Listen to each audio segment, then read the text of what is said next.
তোজোকে ভাতের থালায় একটু ভাত আর ডাল দিয়ে মেখে খাইয়ে দিচ্ছিল ইরা। তোজো অনেক বায়না করছিল খাবার খাবে না বলে। হঠাৎ তোজো তার ছোট কাকিমাকে মা বলে ডেকে উঠল। তোজোর মুখে মা ডাক শুনে ইরা ভীষণ খুশি হল। 5 বছর বিবাহিত জীবনে তার কোনো সন্তান হয়নি। এদিকে তার জায়ের ছোট্ট একটা বাচ্চা আছে, তাকে দেখলে কেমন আদর করতে ইচ্ছে করে। নিজের হাতে ভাত খাইয়ে দেয় ইরা। আজকে হঠাৎ তোজো ইরাকে মা ডেকেছে, এটাতে যেন খুশির বাঁধ ভেঙেছে ইরার মনে। তোজোর মাথায় হাত বুলিয়ে ইরা বলে উঠল, তুই আমায় মা বলে ডাকলি, সত্যি আমার খুব ভালো লাগলো।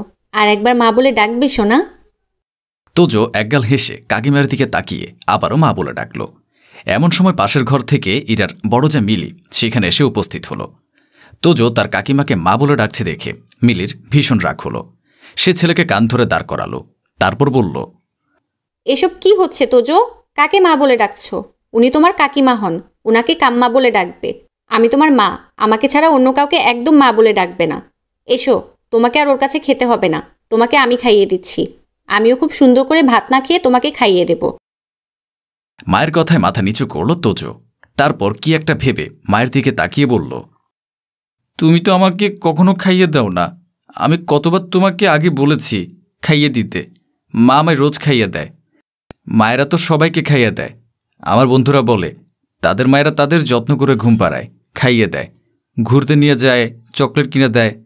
কিন্তু তুমি তো আমায় কখনোই খাইয়ে দাও না। আমি কেন তোমাকে মা বলে ডাকবো? আমাকে তো আমার এই মাটাই খাইয়ে দেয়, তাই জন্য আমি তাকে মা বলে ডেকেছি।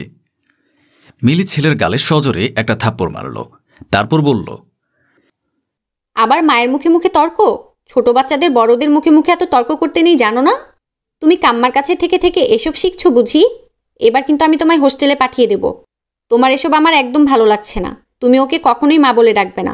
আর আমি তোমায় খাইয়ে দিই না তো কি হয়েছে? তুমি নিজে নিজে খেতে শিখবে।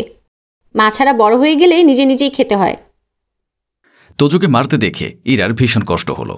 তোজোকে বুকে জড়িয়ে ইরা বলল, থাক না দিদি, ওকে এখন এসব বোঝাবার কোনো দরকার নেই। বড় হলে ঠিক শিখে যাবে কোনটা মা আর কোনটা কাকিমা। তুমি যে বাচ্চাটার গায়ে এভাবে হাত তুলছো, এতে তোর শিশুমন ব্যথিত হচ্ছে। ওকে ওভাবে না মেরে তুমি বুঝিয়ে বলো। ইরার কথা শুনে মিলির বুকটা যেন জ্বলে উঠল। সেই ইরাকে থামিয়ে দিয়ে বলল, থাক না ছোট, আমার পরিবারে না হয় কথা নাই বললি। এমনিতেই তোর যার নাক লম্বা, তুই সবার ব্যাপারে নাক গলাতে ভালোবাসিস। আমার ব্যাপারটা না হয় আমার মতন করেই ছেড়ে দে।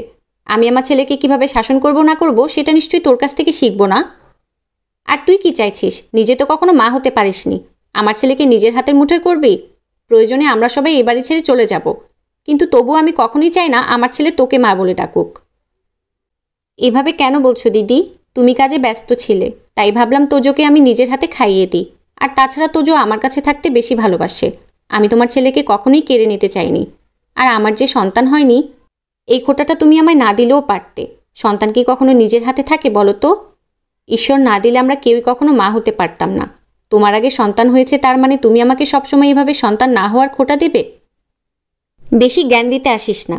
নিজের ছেলে হলে আমার ছেলেকে কত ভালোবাসতিস সেসব আমার জানা আছে। মিলি তোজোকে নিয়ে ঘর ছেড়ে চলে গেল।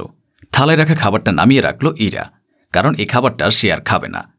দুপুরবেলা সবাই যখন খাবার টেবিলে খেতে বসেছে, তখন মিলি হঠাৎ করে কথা তুলল, দেখুন মা, আমার কিন্তু আর এ বাড়িতে থাকা সম্ভব নয়। আমি আপনার বড় ছেলেকে রাজি করিয়ে ফেলেছি। আপনি আপনার ছোট ছেলে আর ছোট বৌমাকে বলে দেবেন, তারা যেন আমার সন্তানের প্রতি বেশি অধিকার ফলাতে না আসে। খেতে খেতে বৌদির দিকে মুখ তুলে তাকালো নয়ন, তারপর বলল, কি হয়েছে বৌদি, আজ এত রেগে আছো কেন? ইরা কি কিছু বলেছে? ইরা তো বাচ্চা মেয়ে, ওর কথায় তুমি কিছু মনে করো না। তুমি তো আমাদের বাড়ির বড় বউ। ওর কথাতে তুমি যদি রাগ করে বাড়ি ছেড়ে চলে যাও, তাহলে তো এই বাড়িটা লক্ষ্যহীন হয়ে পড়বে।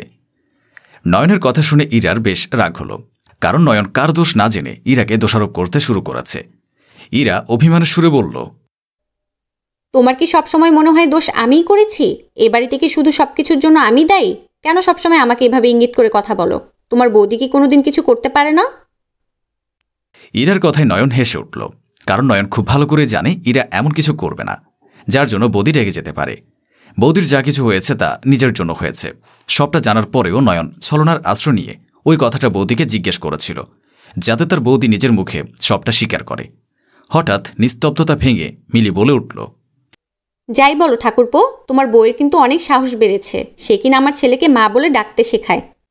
তোমার বউকে বলে দেবে আমার ছেলেকে যেন কখনই নিজের হাতে করার চেষ্টা না করে। ওকে খাইয়ে দেওয়া, চান করিয়ে দেওয়া এসব করার জন্য আমরা রয়েছি এখানে। ও এখন নিজে এসব কিছু করতে চায়। আমার ছেলেকে হাতের মধ্যে করে সে কী পাবে? তার যদি এতই সন্তান মানুষ করার ইচ্ছে থাকে তাহলে বলো তাকে একটা সন্তান জন্ম দিতে। অন্যের সন্তান নিয়ে এসব করা কিন্তু মোটেও ভালো না।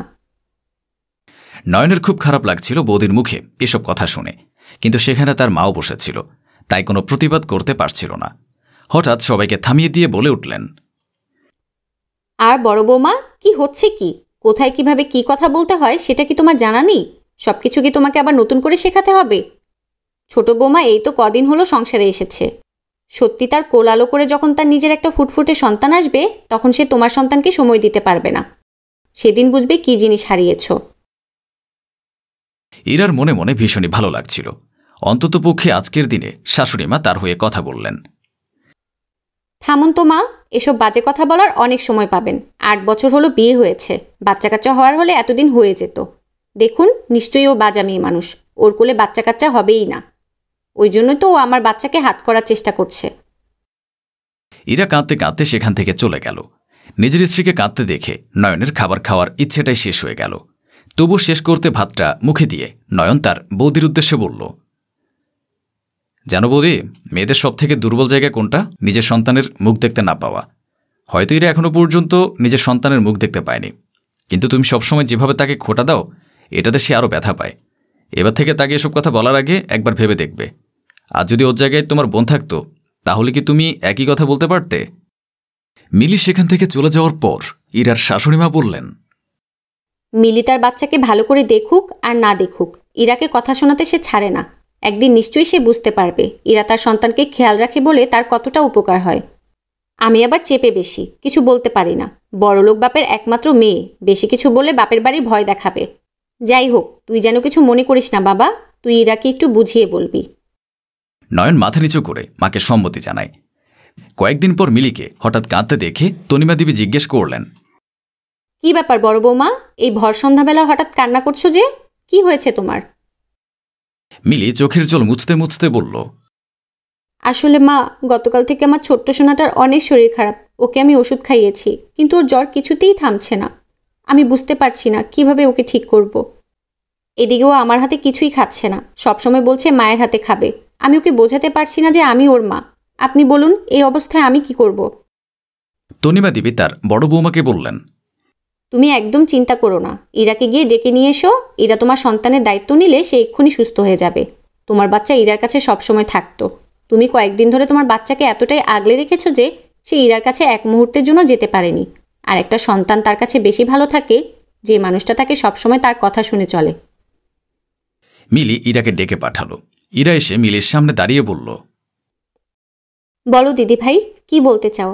তুমি বারণ করেছো বলে আমি একবারও তোমার ছেলের ঘরে ঢুকিনি। ও যাতে আমাকে দেখতে না পায় তার জন্য সবসময় আমি লুকিয়ে বেড়াতাম। মিলি ইরার দুটো হাত ধরে বলল, ক্ষমা করিস বোন আমার, আমি না বুঝে তোর প্রতি অনেক অন্যায় করেছি। আজকে যদি আমি তোর সঙ্গে এই ধরনের আচরণ না করতাম তাহলে হয়তো আমার বাচ্চাটার কিছুই হতো না। আজ কয়েকদিন ধরে ও ভালো করে খায় না, ঘুমায় না, সবসময় তোর কথা বলে। কিন্তু আমি ওকে কিছুতেই ঘর থেকে বের করে তোর কাছে নিয়ে আসিনি, কারণ আমি মনে করেছিলাম যদি তোর কাছে নিয়ে যাই তাহলে ও হয়তো তোকে বেশি ভালোবাসবে। আমার সেই বোকামির জন্য ও আজ এতটা অসুস্থ হয়ে পড়েছে। এখন তুই ছাড়া আমার সন্তানকে কেউই সুস্থ করতে পারবে না। তুই যদি সমস্ত রাগ ভুলে গিয়ে আমার সন্তানকে বুকে তুলে নিস তাহলে খুব ভালো হয়। মিলিকে কথা শেষ করতে না দিয়ে ইরা ছুটে গিয়ে তোজোকে বুকে জড়িয়ে ধরে। তোজো তার মাকে পেয়ে বলে ওঠে, তুমি এতদিন কোথায় ছিলে মা? তোমার জন্য আমার খুব মন খারাপ করত। তুমি আমায় খাইয়ে দেবে না, ঘুম পাড়িয়ে দেবে না? আজ অনেকদিন পর তোজোকে এভাবে কথা বলতে দেখে মিলির বুকটা ভরে উঠল। সে বুঝতে পারল জন্ম দিলে কখনো মা হওয়া যায় না। মা হওয়ার জন্য মমতা, স্নেহ, ভালোবাসার দরকার হয়, যেটা হয়তো মিলির থেকে ইরার কাছে বেশি পেয়েছে তোজো।